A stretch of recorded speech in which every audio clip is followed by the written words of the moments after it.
Ladies and gentlemen, welcome to this special interview. Today we have a returning guest to the show, Dr. Paul Craig Roberts of the Institute for Political Economy, located at paulcraigroberts.org. Dr. Roberts is a former Assistant Secretary Treasury under the Reagan administration, and I got to tell you, there are not many patriots left in this country who are willing to stand up for the Constitution in the United States, and there are even less of them who are willing to speak his mind, but Dr. Roberts is one of them. Dr. Roberts, I'd like to thank you for joining us again on Silver Doctors.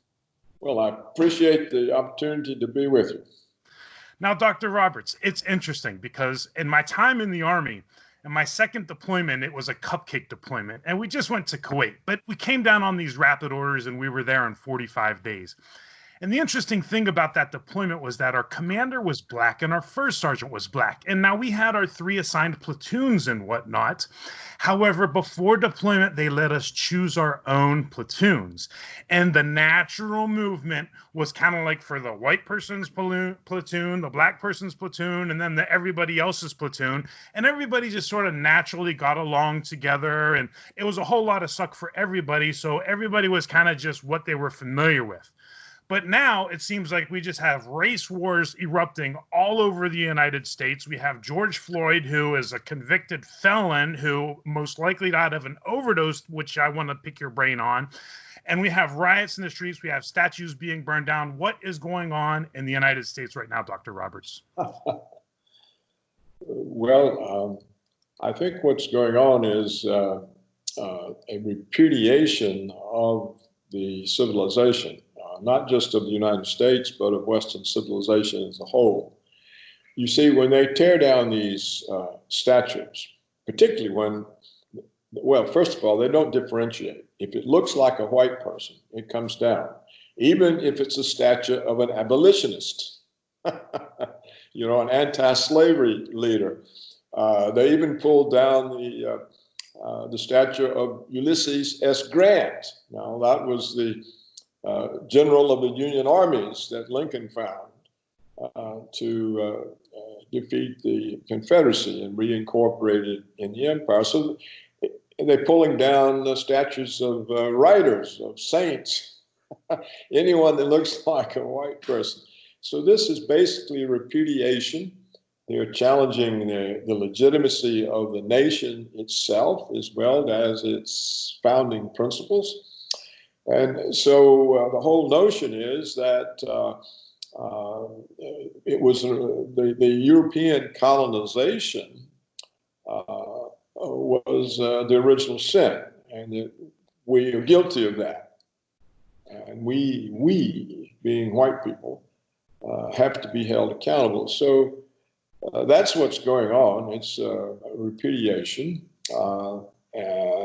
The Democrats, who used to represent the working class, they now seem to be largely purveyors of racial and gender hatreds.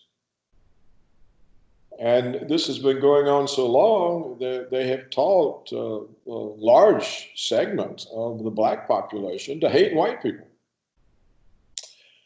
They see us as devils, and you see no one alive today in the United States, not only no one alive today, but no one's parents or grandparents was either a slave or a slaveholder. So it's got nothing to do with us. Now, Dr. Rob, with this has to be constructed. It has to be orchestrated.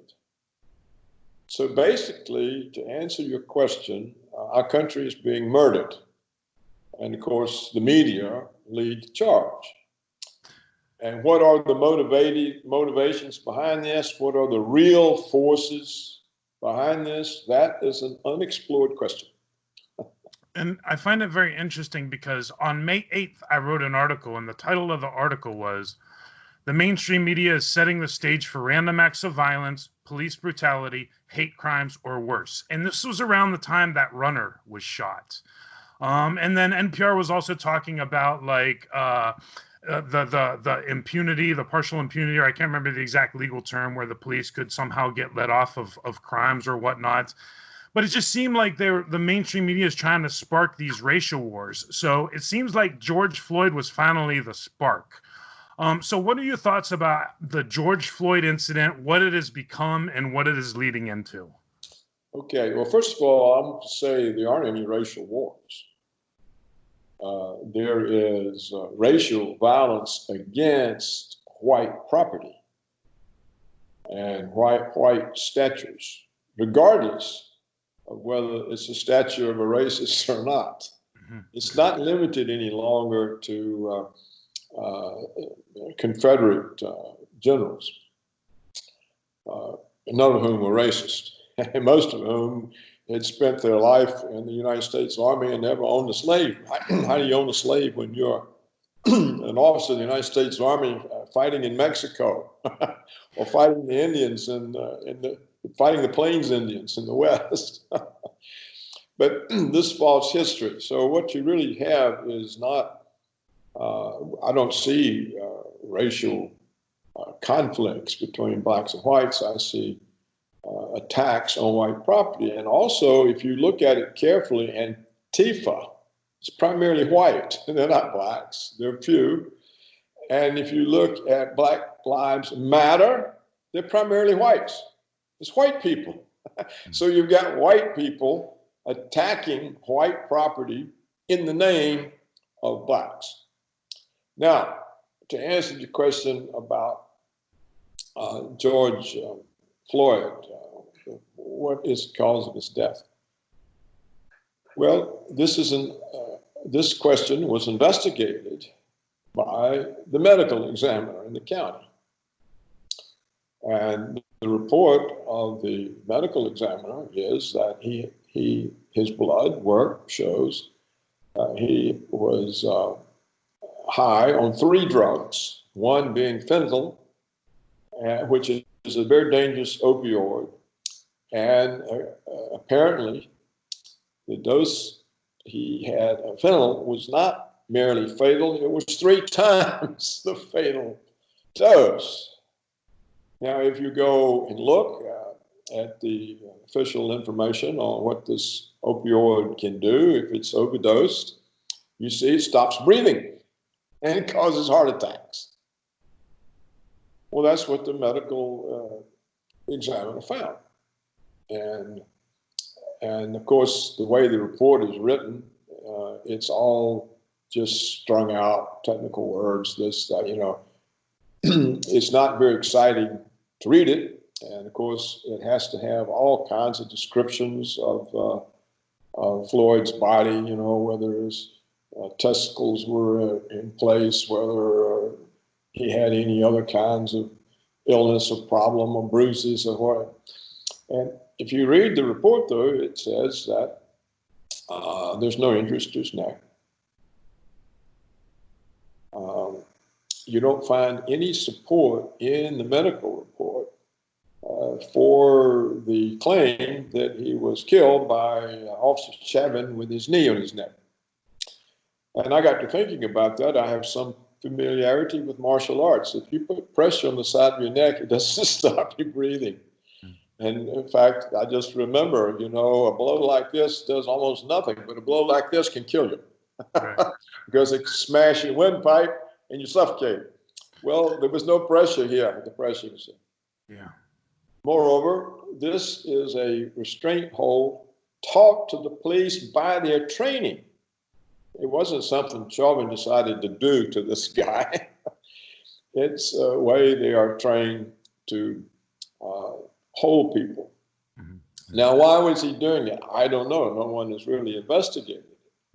But it appears, if you look at what videos they've made available and you listen to a bit of the words that you can pick up, that when they first arrested him for passing a counterfeit $20 bill, they put him into a squad car. And they're not using any kind of violence. They're not pushing him around. And he's a great, big, powerful man. He's bigger than the police. And so they finally, you know, coax him, get him into the car, and then they take him back out. They call medics. Then they restrain him on his stomach. And there's some questions among the officers about that. The young one's not understanding, and the older one, Chauvin, seems to have had some recognition that he was going through some kind of life-threatening event due to drugs. So I think you can see this as they were trying to keep him quiet so he's not running around using up what little oxygen that he's getting, because he is complaining about being unable to breathe before he's restrained. This is an early complaint before he's on the ground or any knee on his neck. So I think the police sensed that he was in danger. I think they get some kind of training about recognizing overdose of drugs that can be threatening. And they call the medics. So I think you can say that all that the officer was doing was just keeping him quiet till the medics get there. But of course, the vast majority of the people, they're anatomically ignorant. And they see an officer with a knee on the neck, and they hear complaints that the guy can't breathe, and they assume that the officer is mercilessly killing him. Well, according to the medical report, he was overdosed on a drug that stops you from breathing. And if you look up the information publicly available on this drug and what it does, especially if it's overdosed, you say stops breathing.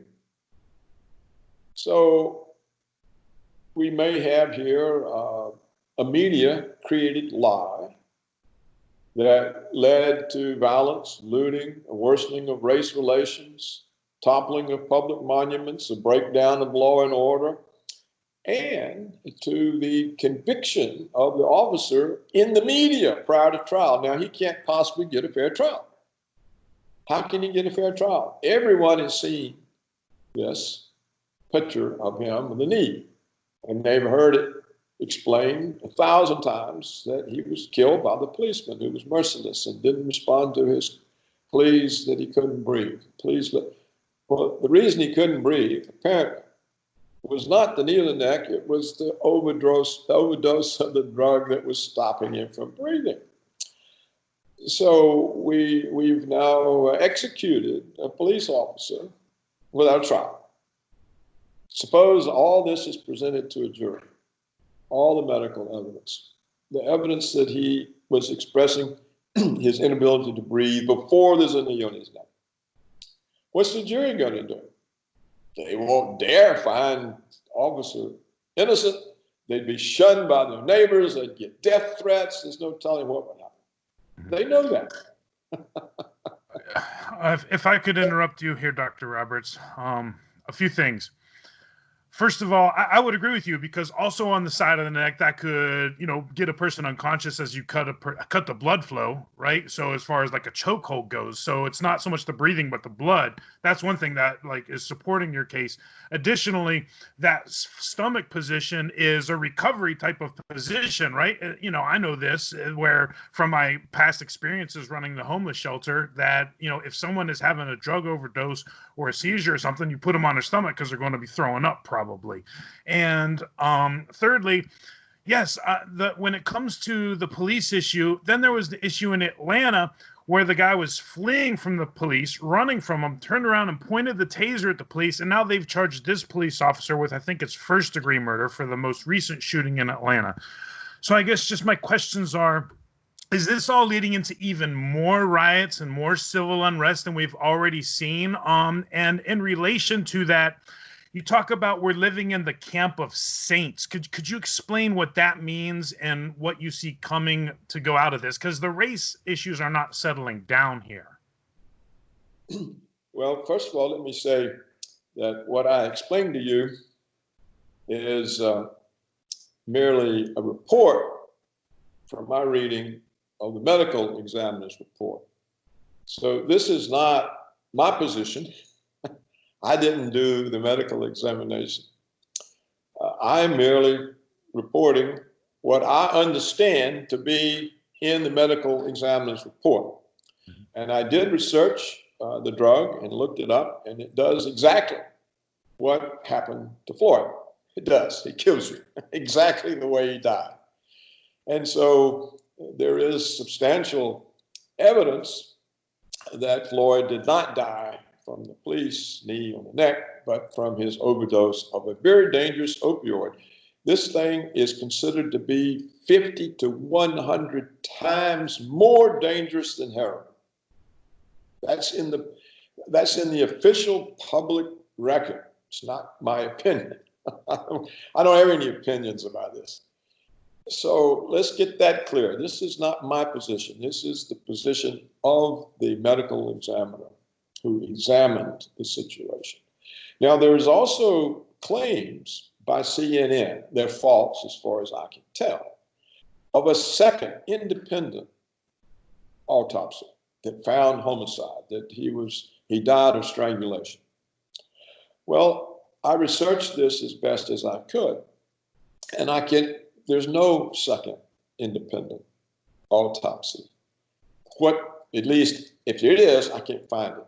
What there is there is a person paid to give an opinion based on the video. And this is something arranged by what is called Floyd's family, which we're not quite sure what all constitutes that,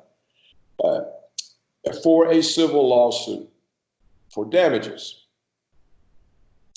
So that is a paid opinion solicited for the purpose of supporting a lawsuit. As far as I can tell, there was no second examination of the corpse or second autopsy.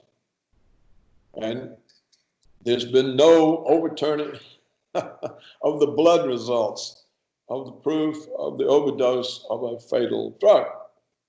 So with that said, what does it mean when no facts can get out because they're racist? The jury can't consider them. So does this mean more violence? Well, as far as I can tell, in those afflicted areas where there was rioting and looting that are ruled by Democrat mayors and Democrat governors, essentially they stood down and permitted the rioting and the looting, supported it. The white businesses that were being destroyed didn't get protection, or many of them didn't.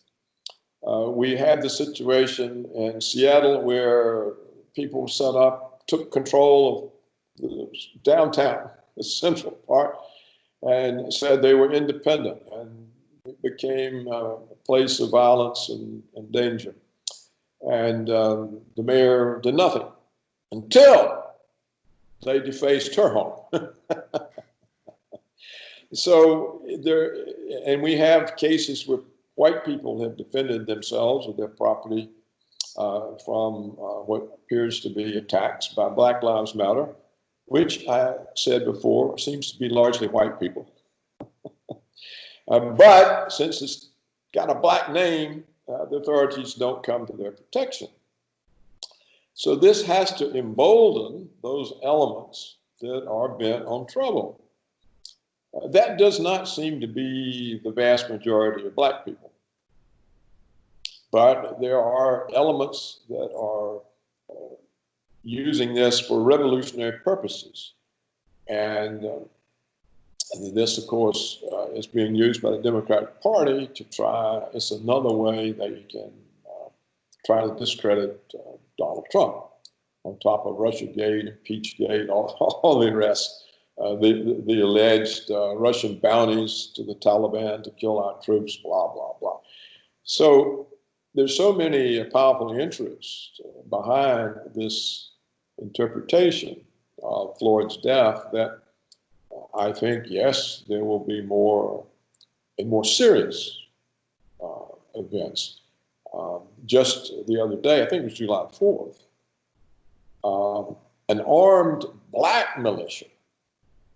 It was very large, and they were armed. They had real assault weapons. They were marching in Stone Mountain, Georgia, past Stone Mountain, which has a Confederate memorial carved into it. And they were calling out white militias. They said, you know, we're in your house. Come on, let's get on with it. They came to fight. Well, of course, there weren't any white militias there. But that is a new form of aggression on the part of blacks. Now, this actually was a black militia that did seem to have 3 white guys and 1 white girl among the, I would say, hundreds of these people dressed in the same way with automatic weapons or semi-automatic assault weapons. And this is a new development. So yes, I think that plus the police now are not going to be aggressive in policing because it's too dangerous. And they're not even going to want to respond. Because if the interpretation that I get from medical examiner's report, Chauvin didn't kill Floyd, but he's going to be convicted of it. And the police have long been trained, if someone's pointing a weapon at you, to fire. So to say the police killed the black guy in Atlanta who turned around and, first of all, he took the taser away from the police. And then he points it at them. So he killed himself. The same thing would happen to me or you. Yeah. I think he even fired the taser, if I recall correctly. I don't know if he fired it or not, but still, just pointing it at me, that's right. I would have pulled that trigger myself. So, but if you or I had pointed the phaser at the police, they would have shot us. Mm-hmm. It's the way they're trained. Their life is more important than the public's life. This is part of their training. It comes from the Israeli training that they get. See, Americans forget, the Israelis use police to suppress the Palestinians, so the training is very aggressive. So when we hire them to train our police, we get that kind of aggressive training. I don't know why we think we have to have them trained that way. They didn't used to be trained that way. But so I think on the whole, the police are not going to be aggressive in enforcing the law. And so, yes, it's going to get out of hand. And if you think about the violence in Atlanta, as I understand it, it took place largely in Buckhead, which is an elite area, an upscale place, right on the boundary of the most impressive collection of homes and properties that probably exist in the world. If you see these things, they look like palaces, and they're sitting on huge, huge acreage, one after another, street after street after street, lined with the governor's mansion, right in the middle of them. The next thing, they're going to be running through there, burning those, looting those. They're not going to stop at the commercial district of the upscale area. They're going to start running through. Or at least that's what you could reasonably conclude from the fact that the police did not get the support they needed to maintain law and order. And they now feel that any form of reaction by them could bring charges, dismissal, ruin. And so this is a potentially very dangerous situation, whereas the people causing the trouble see that they weren't held accountable and that the authorities stood down for them. So this is not a promising situation. So it sounds like there's two negative feedback loops of both the destruction of property and the unwillingness to do anything. A couple follow-up questions, Dr. Roberts. I guess the first one would be, I think I've heard you say before in respect to Maduro, I think you said something to the effect of, well, if they can't get what they want, they'll just kill him. So do you see something like that happen with Chauvin just to get him out of the picture, the police officer Chauvin? That's question number one. And question number two is, there's been this defund the police movement. So I guess my question with that is, and with all this standing down, is this a rise up of an actual federal police force where it's just interstate jurisdiction and cross country? Or am I even making sense there, Dr. Roberts? I have no idea. I think what the people who are talking about defund the police mean is that they want to have social workers, not police. Not exactly social work, a little more than social workers. But if there's an incident, then you just go and you talk to the people and you try to make them see that we have to live together, or what, it's supposed to be some kind of a psychological, sociological approach to policing that takes any form of potential violence out of police behavior.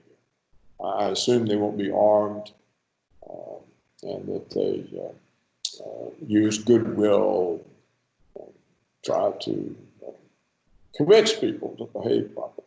I think that's all this meant.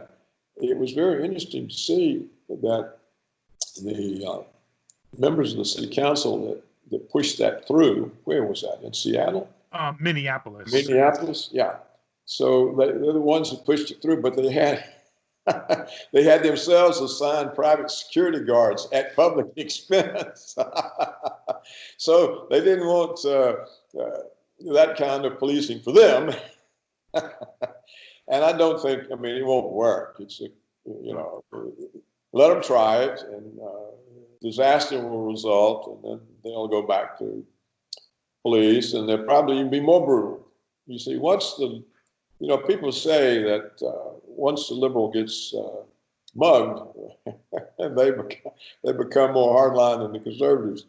So that may be what happens. We get some more violence, and then people say, well, how did this happen? And then it all gets harder, worse. Police get more power, because otherwise you have nothing but disorder and danger. Yeah, and I'm wondering how that happens with loss of tax revenue and all this and all that. That's why I asked the question about, is it just going to be a federalized police force? It's kind of hard. You'd have to get rid of the states. If you have the states all have different kinds of laws, different this, different that. So how would the federal police force work? Because it wants to be unitary.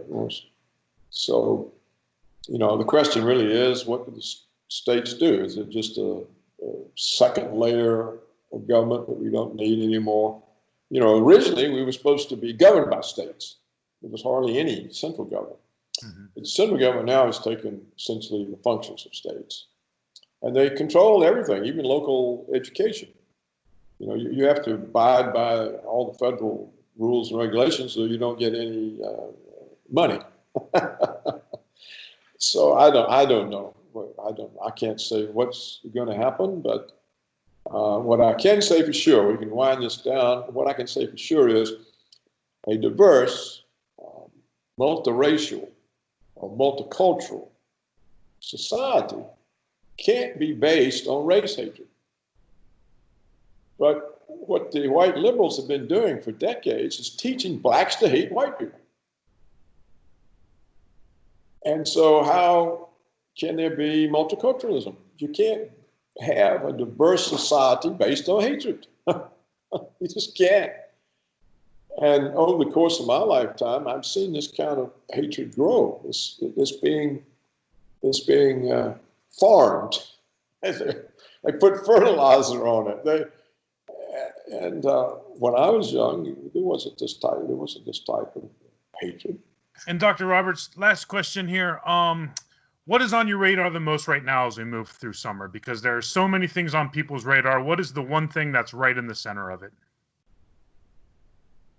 Well, it looks to me like the United States is collapsing on many fronts. It's collapsing internally because of fomented race hatred. Its economy is under attack, not just from COVID and close downs and the associated unemployment, but from the several decades of offshoring middle-class jobs to Asia, the decades of financializing the economy so that consumers, after they pay their housing and their food, the rest of their income is used in debt service. The mortgage, the car payment, the student loan, the credit card debt, and there's no discretionary income. There's nothing to drive the economy, the Fed is used to support the big banks, not the economy or the people. And none of these economic topics are even discussed. They're not part of the discussion. So they're just ignored. So when you have these kinds of serious crises, and they're not even discussed, you can't deal with the problem.